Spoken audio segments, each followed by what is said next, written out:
যেই জায়গায় আসার পরে নেতার নেতাগিরি শেষ হয়ে যায়, যেই জায়গায় আসার পরে মেম্বারের মেম্বারি শেষ হয়ে যায়, যেই জায়গায় আসার পরে চেয়ারম্যানের চেয়ারম্যানই শেষ হয়ে যায়, যেই জায়গায় আসার পরে এই পৃথিবীর অস্তিত্বটাই কেমন যেন বিলীন হয়ে যায়। আর এই জায়গায় আসার জন্য আমাদের কোনো প্রস্তুতি নাই। আজকে দেখেন সাদা কাপড় পরে শুয়ে রয়েছে, যেই সম্পদ, যেই সন্তান, সব কিছু তার এক জায়গায় পড়ে আছে।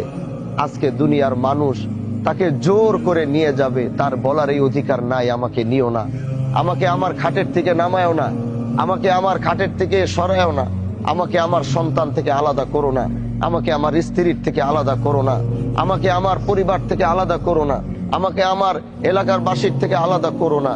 সেই কথাটি হয়তো চিৎকার করে বলছে, আমি শুনতে পাচ্ছি না, আপনি শুনতে পাচ্ছেন না। সে বুঝতেছে তাকে শেষ বিদায় দিচ্ছে, সে এখনো বুঝতেছে সে খাটিয়ায় শুয়ে আছে, এখন তার বিশ্বাস এখনো হচ্ছে না সে মারা গেছে।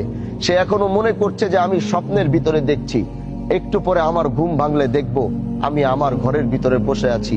তাকে যখন একটু পরে কবরে রাখা হবে, এই কবরে যখন তাকে রাখার পরে একটু পরে যখন কবর থেকে তার সন্তান, তার আত্মীয় স্বজনরা লাফ দিয়ে উঠে যাবে, তখনও সে মনে করবে আমি স্বপ্ন দেখছি। কারণ মাঝে মাঝে এমন এক স্বপ্ন আসে, ওই স্বপ্নের মধ্যে মনে হয় আমি মরে গেছি।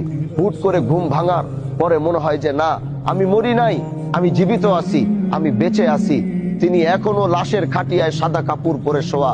সে দেখছে এলাকার সবাই তার জানা যায়, কিন্তু সে মনে করছে না, আমি বেঁচে আছি, ঘুম ভাঙবে তো দেখবো আমি দুনিয়ার সামনে।